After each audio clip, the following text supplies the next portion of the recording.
Alongside Beast Wars, Thunderbirds was another childhood staple. For those who don't know, it's a British 60s sci-fi series co-created by Jerry and Sylvia Anderson. While it's technically live action, the original Thunderbirds mostly features scale models, sets, and electronic marionette puppets. The show follows the adventures of International Rescue, a secret organization founded by billionaire and ex-astronaut Jeff Tracy. Its one mission is to save lives around the world, heck, sometimes out of it, through the use of high-tech gadgets and vehicles. The 5 main crafts are called the Thunderbirds, all invented by Horatio Hackenbacker, or Brains, and operated by Jeff's 5 sons, Scott, Virgil, John, Gordon, and Alan. Their base, Tracy Island, resides in The rest of the crew includes the island's housekeeper, Carano, his daughter Tintin, and Jeff's mother, Grandma Tracy. No first name given. As of this video, this show is 5 decades old. And you know what? I think it holds up pretty darn well. It has its flaws, but I still highly enjoy it to this day. Now I'm sure some of you have seen or heard of the CGI reboot, which debuted last year. I may get to it at some point, but we're focusing on this series for now. Unlike the reboot pilot, where our heroes are seemingly known worldwide, this series premiere, Trapped in the Sky, marks their very first mission. I'd say spoilers, but the trailer in the opening does that for you. The episode starts with our main villain, the Hood, plotting at his temple in the Malaysian jungle. In every adaptation, his primary goal is to steal and sell International Rescue secrets to the highest bidder. In the reboot and live-action movie, he also has some personal vendetta against them. I'm sure other sources expand on this Hood's background. Otherwise, the 60s version is more or less your classic villain. He's all about power and wealth, and will gladly risk countless lives to get it. Fairly basic, but I don't mind much since they don't overuse him, and he is pretty fun to watch. He's so named for his many disguises, though instead of holographs, this one uses silicone masks. Also in this series, while International Rescue are aware that they have adversaries, they know nothing of the Hood specifically. Maybe. Unfortunately for them, they have an unwilling mole in their midst, the Hood's half-brother, Carano, whom we cut to on Tracy Island. He and Jeff are discussing Tintin's travels, and we have some nice camaraderie between them until Carano suddenly collapses, and Jeff rushes to his aid. Despite the nature of the business, Jeff isn't one of those uptight, hard-to-please commanders who treats his crew with contempt. As far as he's concerned, they're all family. The series has quite a few of these character-establishing moments. But really, what just happened? Well, back at the temple, it's shown that this Hood has psychic powers. He usually hypnotizes victims face-to-face, but through a voodoo statue he can communicate with Carano telepathically and, essentially, torture him into doing his bidding. Oh, and don't forget those eyes. The Hood demands to know when International Rescue will start operating, to which his half-brother, in sheer agony, answers that they're ready. We cut to London Airport and its new hypersonic airliner, the Fireflash. Disguised as a mechanic, the Hood plants an atomic bomb in its undercarriage, as part of his plan to lure International Rescue out. Once the passengers board, Fireflash departs on its maiden flight to Tokyo. The Hood video phones the airport and warns its director, Commander Norman, of the bomb and that the impact of landing will cause it to detonate. London Tower in turn radio the pilots, Captain Hansen and... well, we never learn the co-pilot's name. They're all skeptical at first, until Fireflash returns to London for an X-ray shot. So as Norman issues an evacuation, Captain Hansen states that if Fireflash doesn't land within 2 hours, its nuclear reactor will expire, and the passengers will die of radiation exposure. To us, the viewers, there's also the tiny little fact that Tintin's on board. Monitoring all radio frequencies from space is International Rescue satellite Thunderbird 5, manned by John in this episode.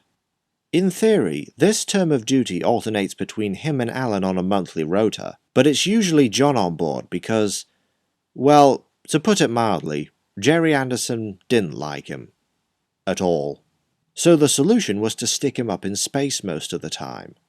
As such, John's not the most fleshed out of characters, something the reboot thankfully rectifies. But back on topic. The space station picks up London's and Fireflash's transmissions, so John contacts Tracy Island and relays the news to his father. Jeff gathers the rest of his sons, gives them the rundown, and wishes them the best of luck for their first assignment. Alan's one line in both that scene and the episode is done by Ray Barrett, whose main roles are John and the Hood. Matt Zimmerman had yet to be cast apparently. So Scott heads out in Thunderbird 1 and Virgil Thunderbird 2. We see the full launch procedure of both crafts, accompanied by those classic scores. I mean, come on, who doesn't love them? Thunderbird 1 is the rapid response rocket plane, used mainly for reconnaissance, but every now and then it has its own set of tricks. Thunderbird 2, though slower, is this huge heavy-duty transporter which holds rescue equipment in one of 6 pods. It's highly popular for a reason. How long it takes the Tracys to reach each danger zone varies, often as a means of extending episodes and/or adding tension. Which brings me to my next point. Trapped in the Sky was initially a 25-minute pilot, extended to 50 at the request of ITC's Lou Grade, and that became the regular runtime. Episodes were sometimes padded with character-driven subplots, launch sequences, or in this case, failed rescues. After Fireflash's wild aerobatics failed to dislodge the bomb, London Airport calls in a TX-204 aircraft to put Lieutenant Bob Meddings aboard. While the sequence is well done, and shows that London's at least trying, the problem is, you know exactly what's going to happen. While Bob does manage to get on board, he ultimately has to fail in his mission. If he succeeds, end of episode. What I'm saying is it's quite clearly filler. But again, it's not a bad segment. The cinematography is excellent, as is the voice acting. I could say that about the whole series, really. And with what comes later, you could argue that it illustrates what international rescue can do that others can't. Speaking of which, just when all hope seems lost, Thunderbird 1 finally arrives on the scene. Though Norman's understandably cautious, Scott assures him he's here to help. So the airport places several guards on Thunderbird 1 to ensure no photos are taken. Amongst them, a disguised Hood, who almost immediately starts taking pictures. Scott sets up his mobile control at London Tower and assesses the situation with Norman and co.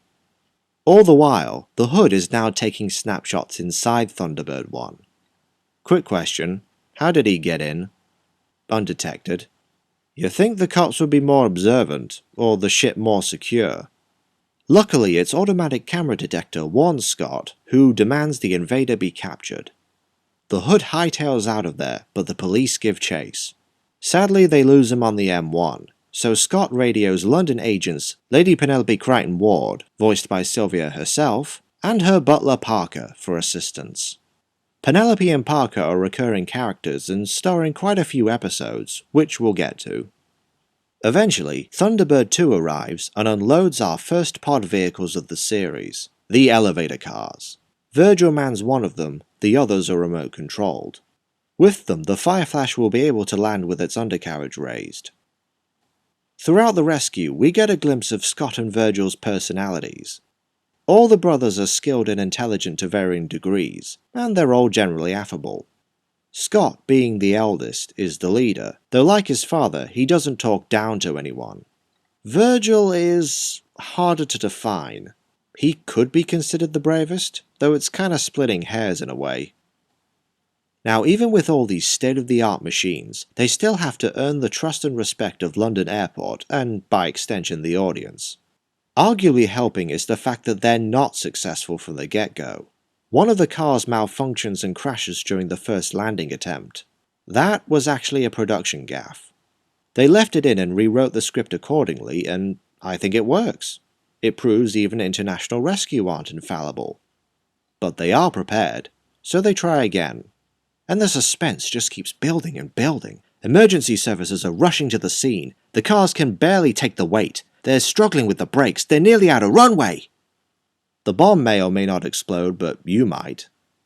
Strange how we never see any of the passengers, or at least Tintin's reaction to all this. Ultimately, they make it. London Airport can't thank International Rescue enough, and all the latter ask in return is to remain top secret. Meanwhile, Penelope and Parker are pursuing the Hood in their Rolls-Royce Fab 1, which is filled to the brim with weapons and gadgets. So they close in and promptly shoot him off the road in a pretty brutal display. I'm surprised it didn't kill him, but it does destroy the Hood's pictures. And being the large ham he is, he vows vengeance. Sure, it's a comic moment, but he nearly got away, which in my opinion sells him as a credible threat.